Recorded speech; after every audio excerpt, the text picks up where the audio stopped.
It's the Sunday Spread with Super Bowl champion Barrett Brooks, Devin Caney, and your host, Sean Bell. Presented by BetMGM.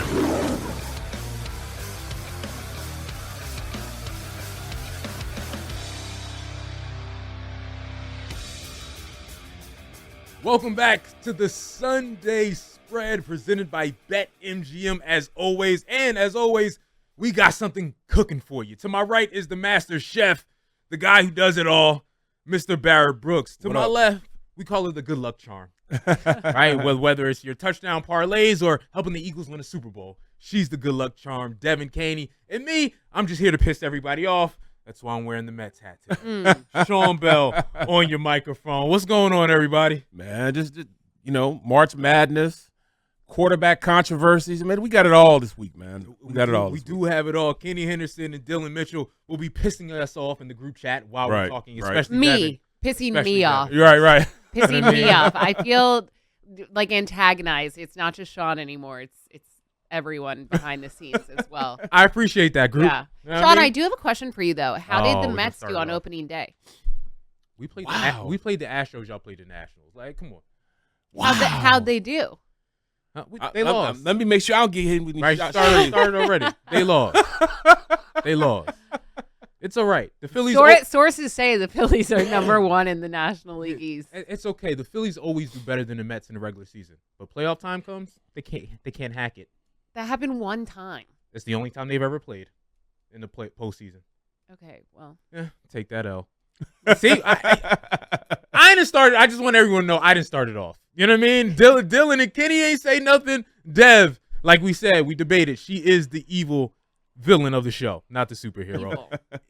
Okay. That's what I heard from everybody. I don't know. But always, the hottest meal is always football. So let's start with football.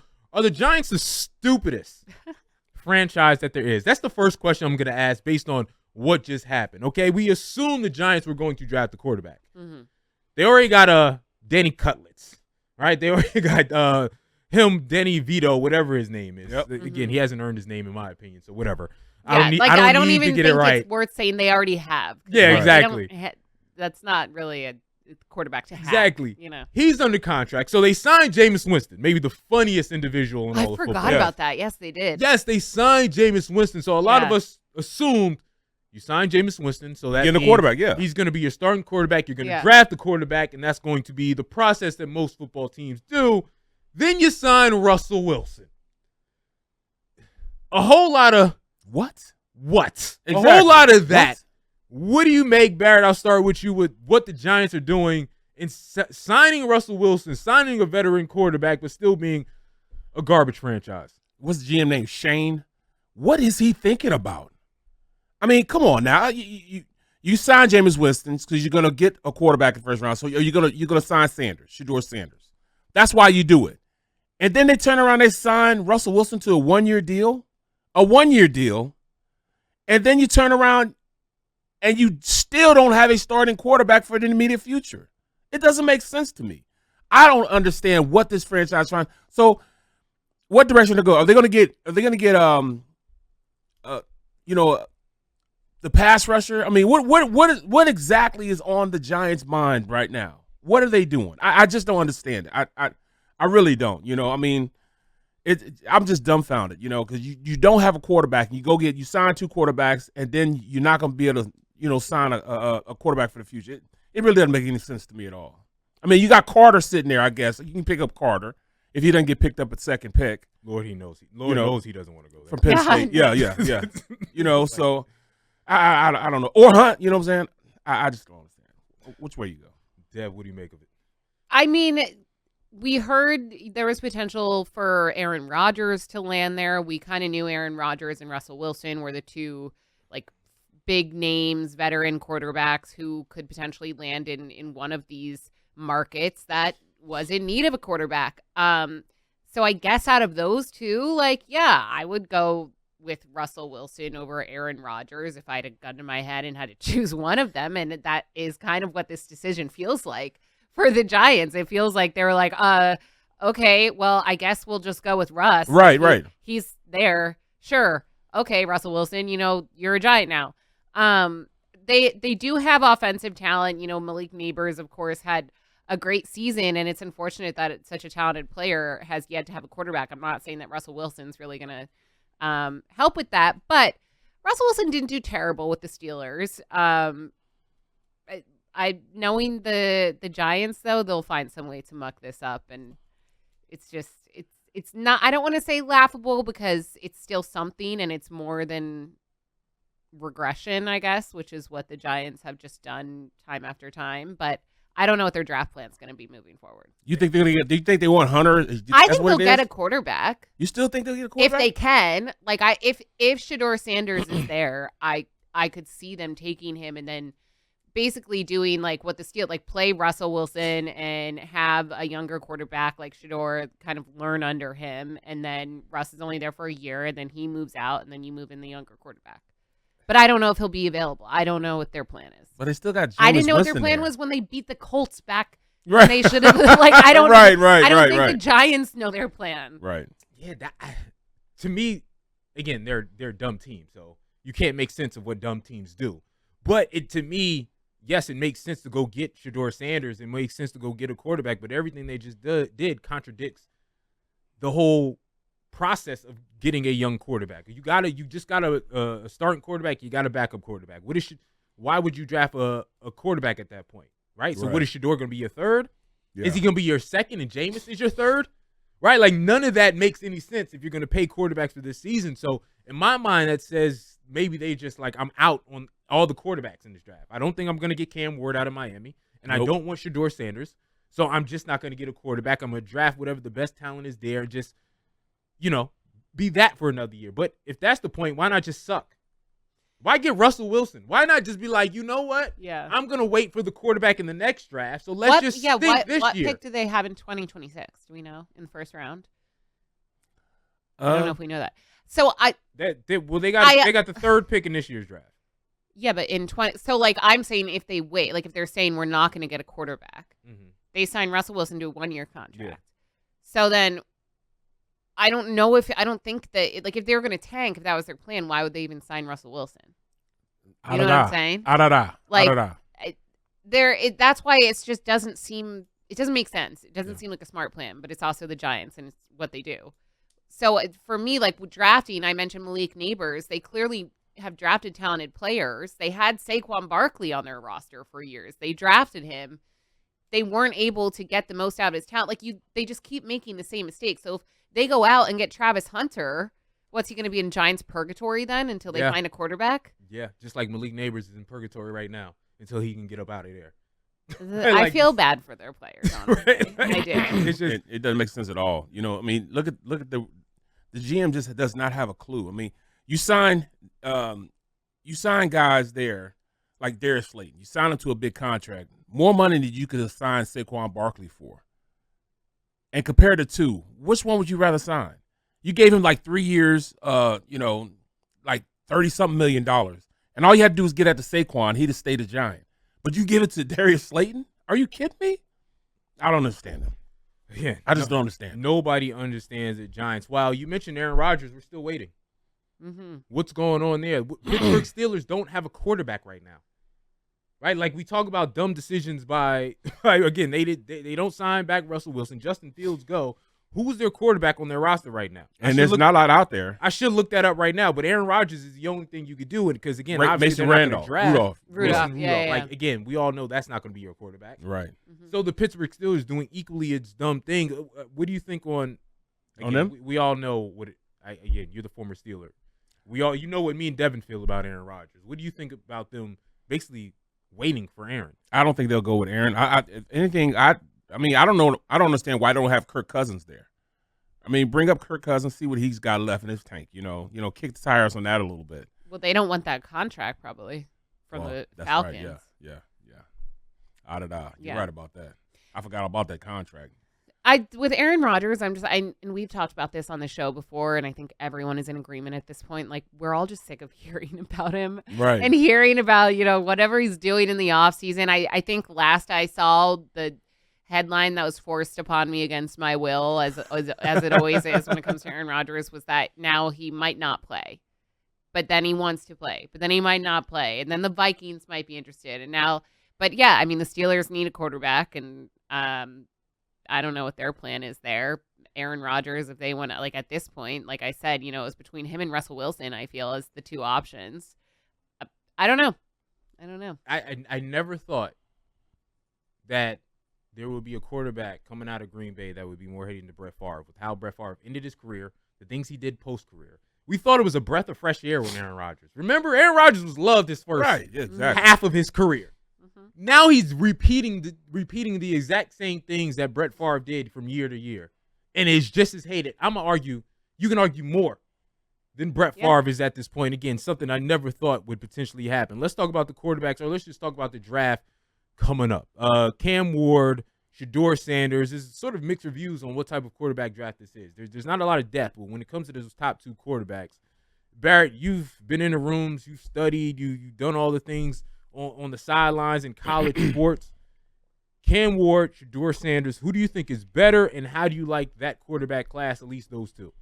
Both of them are, like, incomplete as far as, you know, what they bring to the table. You know, Cam Ward, I don't know. I mean, he has a really tight throwing motion, but it's like almost, you know, it's different. You know what I mean? He does have an okay arm, but he's a drop back quarterback. He's not one of those guys going to go around and run around a lot. He's going to go through his progression, go through his reads. He's going to, you know, hit his receivers. He's got a, you know, pretty nice deep ball. And, you know, he can be athletic. He is athletic enough that he can run. He can make plays happen with his legs. But I think that he's more so the best in this draft class. But he is, I mean, in the other draft class, he wouldn't be a top. He'd be a day 2 pick. He'd be a day 2 pick, you know, in other drafts. I think so. When I look at Shedeur, you could tell he has had a lot of coaching. They've really, you know, honed him down as far as techniques and stuff, and his pocket awareness, you know, how he moves in the pocket, has a strong arm, can hose it a country mile. Tough kid, you know, but both of these quarterbacks are just a little bit above average as far as, you know, where they would be in another draft. I don't think they would be as far up as they are right now. Okay, so let me ask the both of you. If you are, he's a drop back quarterback too, also, you know.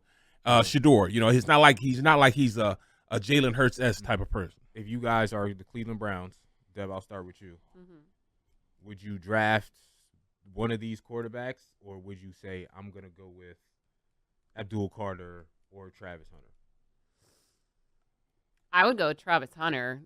But like all these top teams are teams that need a quarterback, and they need a young quarterback. I just don't think it's a great draft class for quarterbacks. Like Drake May and I like Shedeur Sanders, but I don't know if he will be a successful quarterback in the NFL. Like, obviously, out of the two, I think Cam Ward's going to go higher than him. But I just think Travis Hunter is the most talented all-around player in the draft. So if I'm the Cleveland Browns, I would take Travis Hunter. If I'm the Titans, I would take Travis Hunter. But the Giants, when we were talking about them a little bit earlier, I know that they're not, you know, a top 2 pick in the draft. They're the 3rd. They are more so like just a question mark when it comes to their decisions and the quarterback situation. But I think you take the most talented player that you can get. That's Travis Hunter. Yeah. What do you think? Would you do the same, Travis Hunter? I would go with Abdul Carter. You know, local kid, Philadelphia kid. I think he's going to be a generational talent as far as being a pass rusher. He has that type of talent. Well, see, the Browns have Myles Garrett. That's why if I'm them, I would take Travis Hunter too over Abdul Carter. I just like the more the merrier. You know, pick your poison. You're going to slide the line that way. You're going to slide the line this way. Travis Hunter, that's just like, to be that good of a player. I mean, you know, dual position in the NFL. I mean, can you really do it these days? You know, I mean, Deion did it, but can you really do it these days? Yeah, and even Deion didn't really do it. Right. He had a couple plays here and there. Like, people act like he was really playing both sides of the ball. Right. Nobody was doing, like, nobody that I grew up did that. I think, I want to say, was it Troy Brown who did it for a game? Yeah, Troy Brown played. Yeah, he did play cornerback. When he was with the Patriots, he played cornerback and he played receiver. Yeah, I think there was one game where he out did both, right. but he only did it for a game or two, and that's because you can't do it for far. Again, I think Travis Hunter going to a situation where they're going to have him play a little bit wide receiver it would be pointless if he ended up going to. I think he's going to play wide receiver. I think he's going to play wide receiver and not really focus on the defensive side of the ball. That's just me. I think he's more so going to be a receiver more so than the DB. Reminds me of Devin Hester. Yeah. Who came in as a cornerback. They switched him to wide receiver, but they never allowed him to play both. I always wondered what would happen if they allowed him to play both sides of the ball. I thought he had the potential to do that, but again, the NFL doesn't like do that. Again, real quick, let's touch on J.J. McCarthy real quick. Minnesota playoff team, 14 wins, I believe it was. Get rid of your quarterback, and they're all in on J.J. We got about 15 seconds each. Are you in on J.J. or not? He won a national championship. The last real game he played in college, he won a national championship. So, I mean, I'm in on him. Evidently, they are too. I'm going to say, yeah, I think he's going to be the starter going forward. Okay. What do you think, Dad? Yeah. I mean, you kind of have to be all in on someone like that. You know, you put a lot of your eggs in, I don't want to say all your eggs, but a lot of your eggs in a basket, and you got to see it through. So. Yep. J.J. McCarthy ain't any good. I don't care what nobody says. Again, I'm a Penn Stater. I went to Penn State, and this isn't me hating on Michigan because they won it all. J.J. McCarthy didn't do anything in college. Like, the running game, like, they had to do the running game as much as they did because you couldn't throw.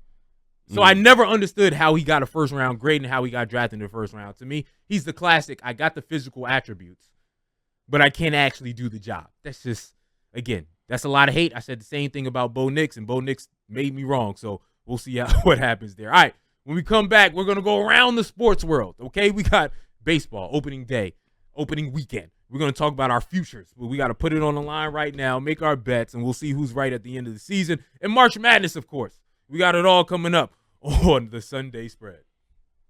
This is the Sunday Spread with Super Bowl champion Barrett Brooks, Devin Caney, and your host, Sean Bell. Presented by BetMGM. Let's get off the sidelines and back into the Sunday Spread with Super Bowl champion Barrett Brooks, Devin Caney, and your host, Sean Bell. Presented by BetMGM. Welcome back to the Sunday Spread. Devin Caney, Barrett Bricks, Sean. Barrett Bricks. Barrett Bricks. My bad. Barrett Bricks. Well, last time I played, I was throwing the bricks. Yeah. That would be a fire rap name, though. Barrett Bricks. What are we talking about? I just gave you your rap name, dog. Or the worst hooper in the world. That too. Barrett Brooks, Sean Bell. Let's get to the sports world, what's going on, and, of course, opening weekend. So we got to get that. We got to get to baseball. We got to get flat-out opening predictions. All right, we got to get to where y'all heads at so we can put it on the table, make the bets, and see where we're going there. And we're going to start right off at the top. Devin Caney, I'm going to start with you to see if you're going to be a homer. Who wins the World Series this year? Oh, who? Wow. Yeah, we starting off at the top. Who wins the World Series this year? Ooh. Come on, do it. Don't be scared. I don't know. I need to think about this. I need to think about it. I do. Do you really? I know where you're going to end up. What? I'm not going to say the Phillies. Oh, that's a shocker. No, I'm not going to say the Phillies. Oh, okay. I started to see what type of fans you are now. What? Like the Eagles, everything is going to be a dub, but the Phillies, you're pessimistic about. Optimistic about the Eagles. If you go back to our show at the start of the NFL season, I did not pick the Eagles to win the Super Bowl or even make it to the Super Bowl. I did. I only got more confident in them as the season went on, and I was like, oh, wow, like their defense and it, like they're good. They're really good. Okay. But to start the season, no. I forget who I had winning. I think I had I think you had the Bills. Yeah. Could be wrong. Yeah, I did have the Bills. All right, we're gonna pause. We're gonna come back to you. Barrett, you give me a champion. I was really, really in thinking about the Phils, winning the last game of the year. I mean, I was really, dead set on them winning the last game of the year, winning the World Series. But then I thought about it, man. The Dodgers are just I just got to go with the Dodgers this year. I mean, just from money-wise and not being, too much of a homer, I got to go with the Dodgers. Dodgers are winning it all. It's plus 240. They just won it all. So what? And you saw what they added.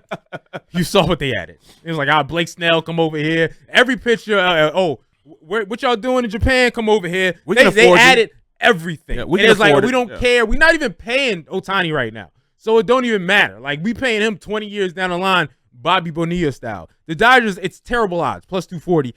I don't care. Yep. They're about to start a dynasty. Yep. They are about to start, and again, I know a lot of people. Luxury They're cap. about to So pay what? for a dynasty. Yeah, luxury cap. So what? Yeah. Who cares? I know a lot of people are like, well, the best team in baseball doesn't always win, and 112 games doesn't mean. I don't care. The Dodgers are the Yankees of the 90s. Yeah. When I grew up, when it was just like, we're going to win 4 out of 5. There's nothing you can do about it. That's what the Dodgers are building. And we might go get Vlad Guerrero Jr. just to make piss y'all off. Like, that's the type of things that the Dodgers can do. That's the type of things that they're doing. I don't see anybody touching them right now. Right? And it's like, yo, Mookie Betts, I got 2 things. I got 2 rings. It's not like we're some unproven team now. We all got championships. Ohtani, I ain't even pitching yet, dog. Wait until I get back to that. Like, I feel like Ohtani going to the Dodgers was Kevin Durant going to the Warriors. Yeah. And then this year means for KD when he went to the Warriors. Immediate championship. Well, he won, but then that's all we talking about here. He won a ring. Ohtani won a ring. And then what happened? They said, KD's not enough. We're going to add a Jimmy Butler. Let's go add Giannis. Let's go add Dame. Like, they just said, we're going to continue to add these superstars to make it worse on everybody else. They can play their B- level game and beat almost everybody. That's how talented the Dodgers are. I think it's over for everybody else. Oh, it's over because they're paying for it. I mean, it's like, all right, I don't that's care. That's why I hate it. So what? I mean, luxury tax, luxury tax. It's doesn't matter. I hate that there's no limit, like there's no ceiling in the MLB because it's just they're paying whoever they want, whatever they want, and it doesn't matter. Like, and they just pay it, yeah. Out of control, and that's why I understand it, and yes, the Dodgers very well could win it all once again this year, but like even last year, it's like, how can you even, like, you're just paying guys the most. Like, that's why you're winning, because you just are literally signing the most talented player. Like, that's not a competitive game, you know? It's not an even playing field, and it bothers me. I think that they need to, I don't know how you implement it, like, with an existing structure, but I think baseball absolutely needs to implement a cap. I will break you. That's Ivan Dragoff. I will break you. I'm just gonna go out there and I'm just gonna D-boy. You come play with me. I can afford it. Yeah. Oh, what? So what? I gotta pay a little extra in tax. I don't care. I want a championship here. Just let me pay. And they're showing you. This is why I don't understand that most owners don't follow the Dodgers lead and say we'll pay whatever, because they're showing you that the returns are there. If you win a championship, if you get these players, like I saw something that said Ohtani made back what they paid him in 1 year.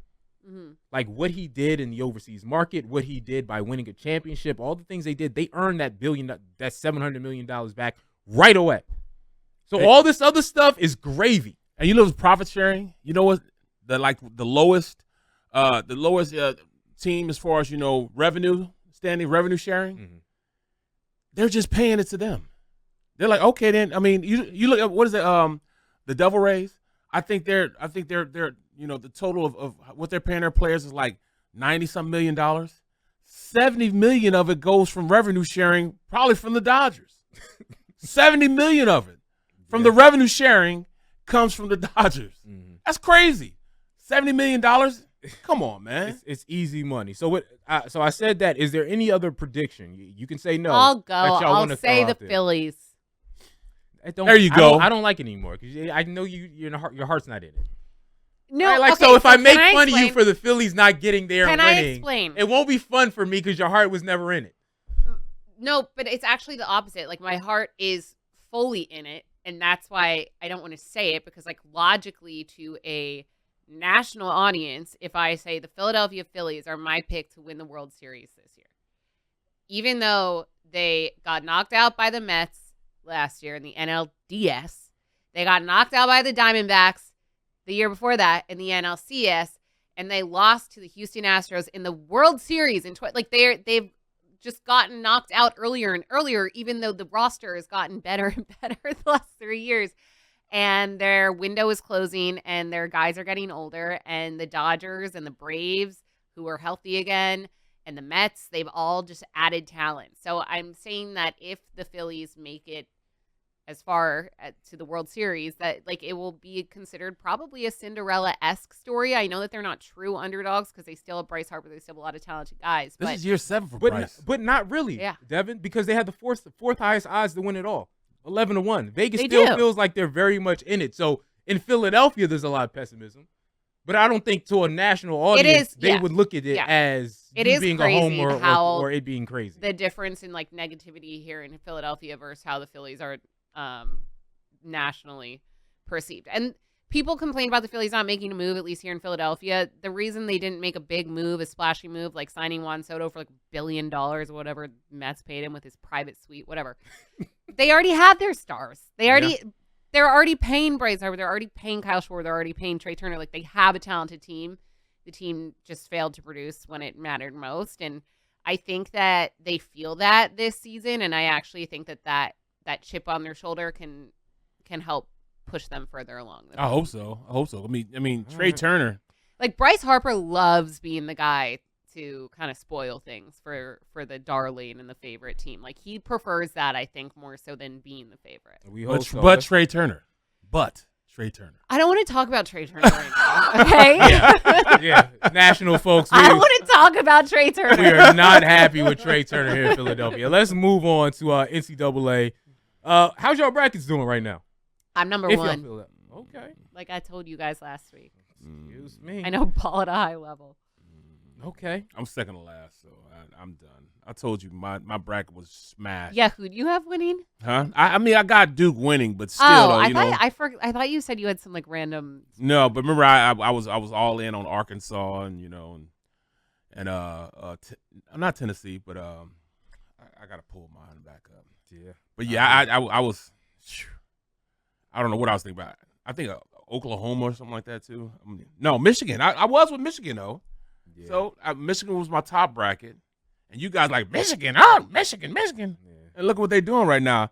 Then I had Duke, and then from there, yeah, you're right. I had UCLA. Oh yeah, that was the school. Yeah, UCLA. You had a school where you're like, what?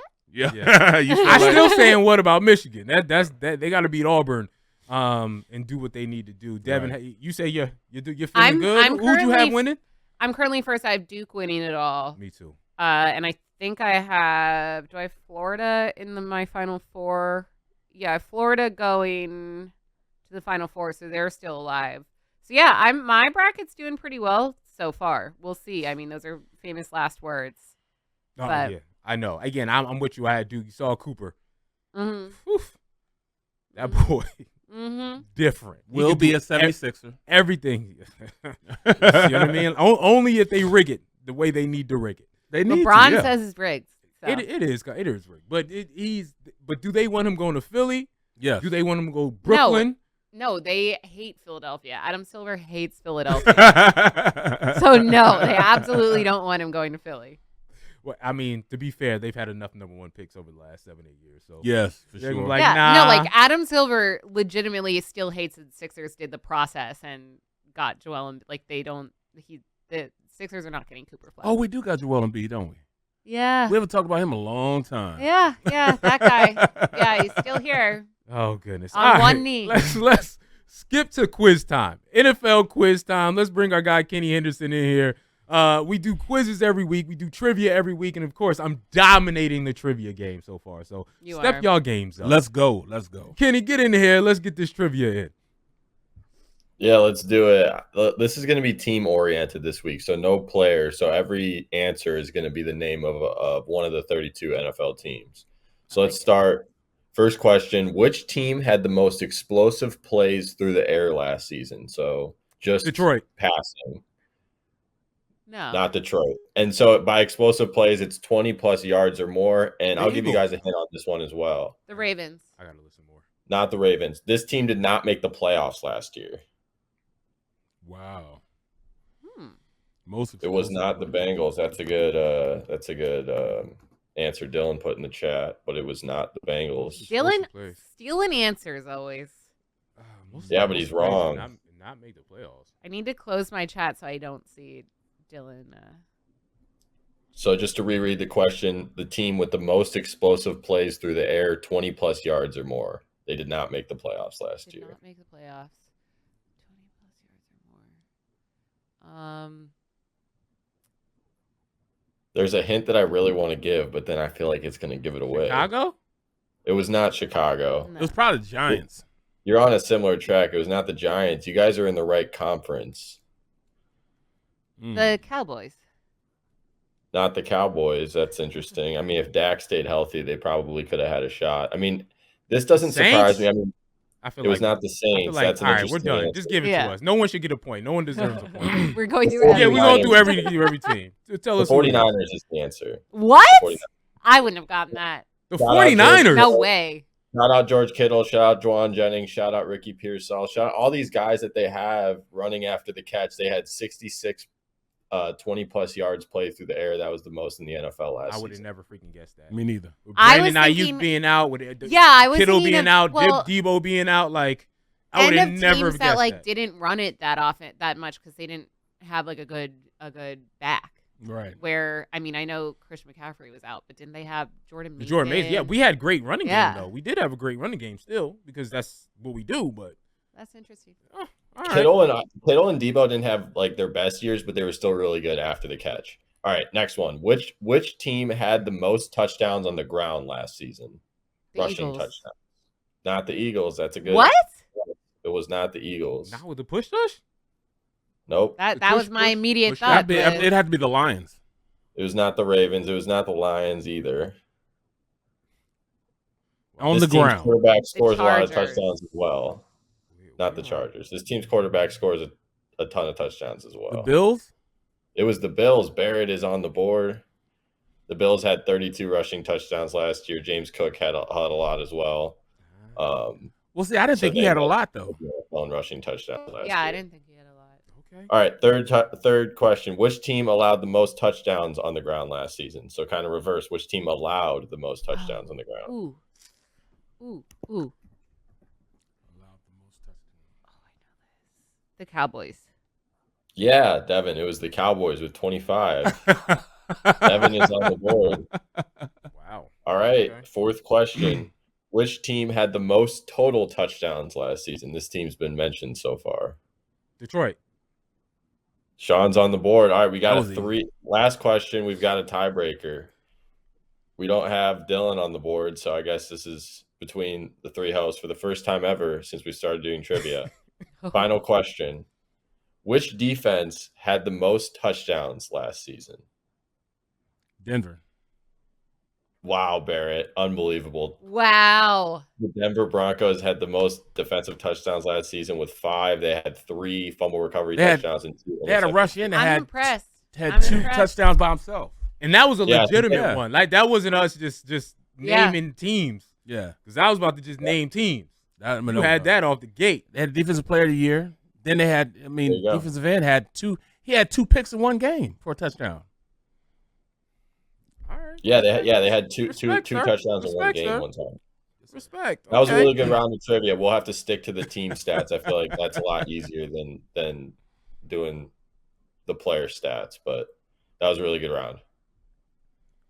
Booyah. work, people. I'm just proud I got one. And it wasn't like a guessing game one. I got it on the first try.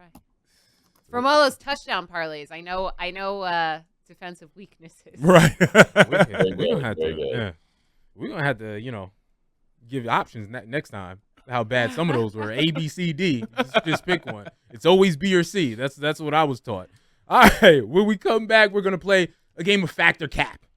What's fact and who's capping out here in these streets? And we got some media members I feel like are capping out here in these streets. And we'll tell you what's on our mind. That's coming up on the Sunday Spread. This is the Sunday Spread with Super Bowl champion Barrett Brooks, Devin Caney, and your host, Sean Bell. Presented by BetMGM. Let's get off the sidelines and back into the Sunday Spread with Super Bowl champion Barrett Brooks, Devin Caney, and your host, Sean Bell. Presented by BetMGM. Welcome back to the Sunday Spread presented by BetMGM. Sean Bell, Devin Caney, Barrett Brooks. It's time to play fact or cap. Y'all don't know. I'm going to say a statement, and you're either going to say it's fact or you're going to say it's cap. Let's start this thing off with the first fact or cap. NIL, the NIL is killing the NCAA tournament. Now, some people feel like because of the NIL, the NCAA tournament isn't very good. It's all chalk right now.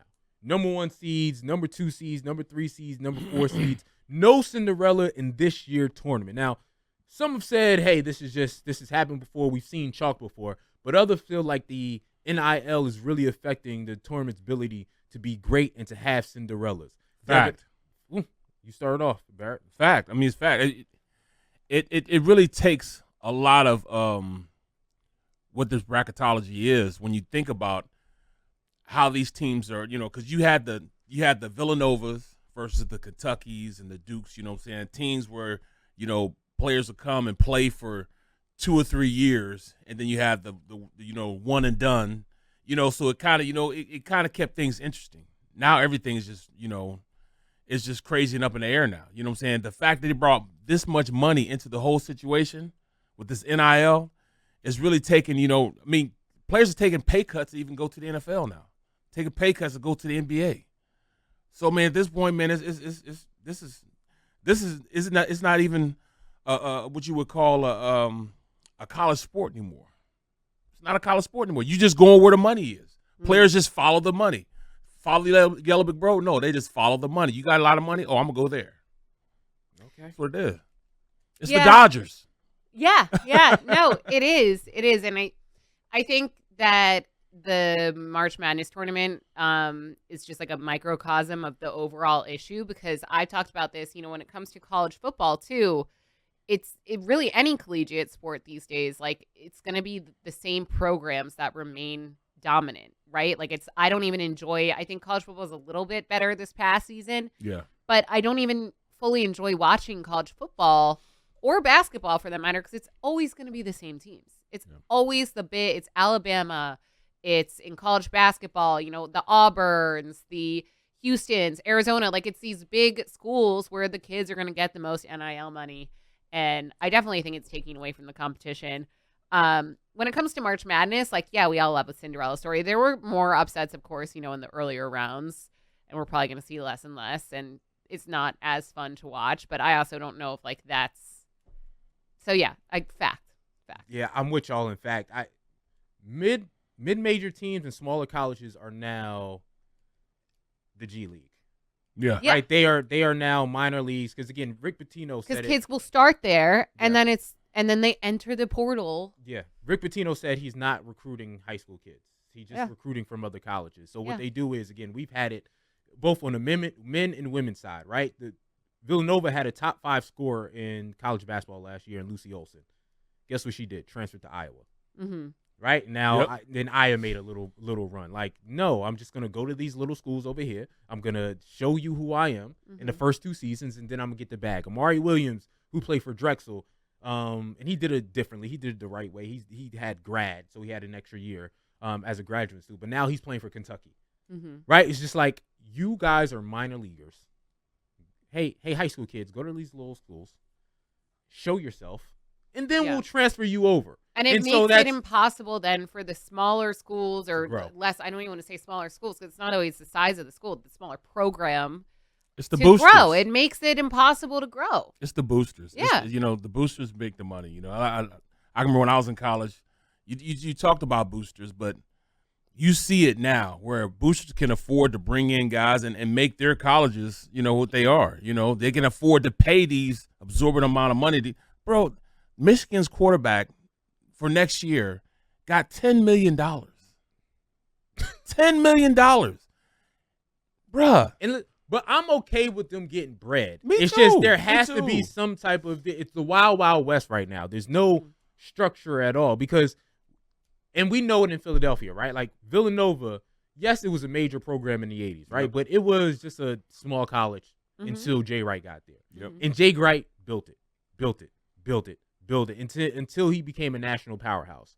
That's not going to happen anymore. Nope. Right? Like the guys he had in 2000s, guys who actually knocked me out of my high school playoffs, Randy Floyd. Right? Like, all right, I'm just going to go here, get some do what I got to do, and then I'm out. Yeah. Chris Sumter, I'm gonna get what I'm. Allen Ray, I'm gonna just come in here, get what I need to do, and I'm out. So he'll never be able to build it from, this upstart situation that just makes the NCAA tournament to a major powerhouse. That's not gonna happen anymore. Like programs can't make jumps. Well, and I don't know if I want to say that this is a negative thing or not, because I think it depends on. It's negative for, I guess, coaches who are like the future Jay Wrights, kind of like the unknown guys who maybe weren't professional basketball players, football players. But Sean, last week you brought up an interesting point where like Villanova is a program that has gone to the tournament, especially under Jay Wright, has won the tournament in years past, hasn't made it for 3 years, and I think a smart move would be bringing in like a big name coach, like whether it's an established coach within the NCAA now, or like a former NBA player who went to Villanova, because that attracts, then players are going to say, oh, I want to play under Kyle Lowry. But the funny thing you say that, because before we move on, let me say this real quick. After we left the show last week, Mike Bibby signed to be Sacramento State's head coach. Arizona. Right? Like a small school that said, let me just get a former player and see what you can bring to this team, see what type of coaches, see what type of money you can bring in. So that's what I feel like has to be done by some of these smaller schools. I'm going to tell you this. It's different because, like I said, when I was in college, and I hate to be get off my lawn, but just little things. I got drafted in the second round. I probably would have been a first rounder if I didn't give blood on Fridays and I'm playing on Saturdays, because I had to get $15 to go out. No, it was $25. Put it like this. This is how I did my senior year. I'm about to get drafted. Had no money. I would give blood Friday night. Play in the game on Saturday after giving blood Friday night. So I have money to go out with, $25 to go out with the next night. That's how it was for me at Kansas State University. These kids are getting millions of dollars, and I'm giving blood, literally giving blood. Yeah. To go out and get drinks the next day. Got to do what you got to do back then. So I'm glad players are getting paid, but something needs to change. Let's get to this factor cap real quick before we get to what's on our mind. Only got a few more minutes. The media is toxic. Factor cap. This comes off of the LeBron versus Stephen A drama. Right? Those two going back and forth. Again, LeBron not liking what Stephen A had to say about him being a father. They go back and forth, and now it's a big thing on social media. LeBron hops on Pat McAfee's show to take shots not only at Stephen A, but to other people like Brian Windhorst. Mm-hmm. Again, there's a debate. Is the media just doing their job? Is the media too toxic now? Old media versus new media, all that is in play right now. Dev, quickly, factor cap. I hate when people are just like, the media. Like, first of all, the media is like the broadest term ever, especially in an era where a lot of the times it's hard to tell what's media and what's not. When you have someone like Stephen A, I mean, that whole situation is just a mess. Like, I don't want to we are media right now. Like, do I identify with Stephen A? No. Like, do I think he's entertaining? Yes, it's his job. He's paid millions and millions of dollars. $100 million. To entertain. And while I think that this whole LeBron Stephen A situation has just gotten way out of hand, I think both sides have been in the wrong in different situations and different things that they've said and done. LeBron did force the NBA's hand in drafting his son, who should not have been drafted as high as he was. Like, that's a fact. That's a fact. But is the media toxic? No, I think if you break it down in Stephen A, I'm not saying he should have said, a lot of the things he said, and allude the fact that LeBron might not be like questioning his parenting skills and all that. But I do think that there is a way to question the power that players like LeBron are able to exude over the NBA. Like, LeBron literally said, we're taking my son and no other team can take him, and everyone listened. That's fair. Barrett, real quick, because we got to get to what's on your mind. What do you think? Speak your truth. If that's your truth, then stand by it. Be able to take the consequences of telling your truth. Mm-hmm. And at this point, LeBron knows that he can wield that power. He wields it. And Stephen A knows that his mouth can say what he wants to say, and he wields that. So you think it's cap? I think it's cap. Stop. I'm going to go fact. And I hear everything y'all saying. I hear what Dev's saying. It's very broad. I'm always saying put a name on it. You can't have 5 people That's my truth, yeah. represent the entire media. But I'm saying fact because we're at a place now where you ain't getting no views, you ain't getting no clicks, you ain't getting no clout, you ain't getting nothing unless you're ridiculous. And so that's where it's going to the media being toxic. Like, now it's be extreme on one side or the other. I'm going to be extreme lover. I'm going to be extreme hater. And the hate gets more than the love. And so the up top is toxic as hell, right? All these debate shows, all these radio shows, it's like, what can we do? They basically go in meetings, say, how can we push people's buttons? How can we be toxic? Not how can we be NFL Live, which is a great show that's respectful. It doesn't talk crazy about people, but it still gives their opinion. That is a great show. Right? Like, it's one of the only shows that's smart. Yeah. That's on the national time frame. So it's just like, I wish we had that. So I agree with you as an average, as a whole, but everything they're pushing out now, everything they want to promote because they want views, they want clicks. Right. And that's the like world we're we talking in now about it is right now. toxic. Yeah, it's exactly. So we can talk is toxic. All right. 2 minutes left. Let's get to what's on our mind. Who wants to start with what's on our mind before we end the show? Barrett, you can start. I'll just say, we're just talking about it. My truth is my truth. I guess I'll stay a thousandaire and won't be that millionaire, media guy because my truth means more to me than, the extremes of being, put in that position, man. I just can't do that, man. I gotta speak my truth, man. So I'll just stay a thousandaire instead of the millionaire, 100 millionaire that your boy Stephen A got, bro. I can't do that.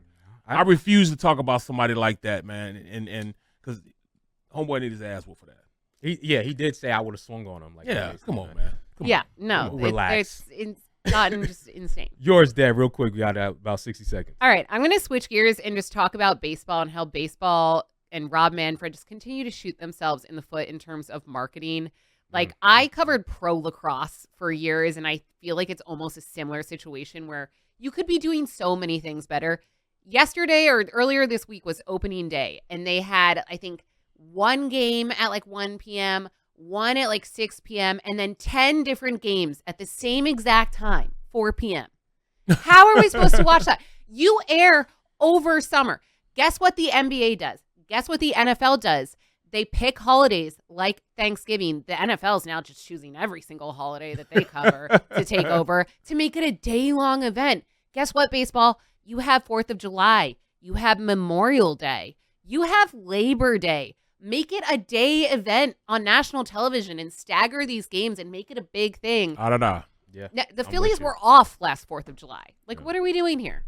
Be better. I'm totally with you. We got 15 seconds. I'll say this right quick. Get well, Juju Watkins.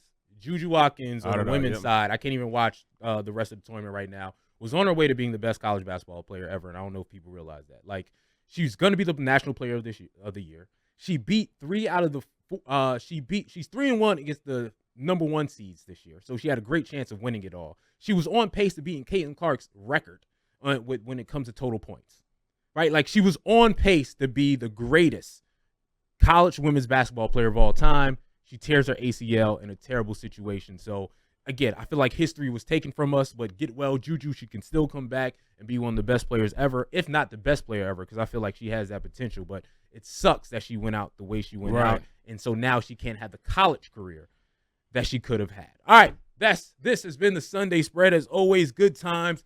Devin Caney, Barrett Brooks, Sean Bell. Y'all enjoy y'all weekend. Y'all win some money. Y'all have some fun. This is the Sunday Spread with Super Bowl champion Barrett Brooks, Devin Caney, and your host, Sean Bell. Presented by BetMGM.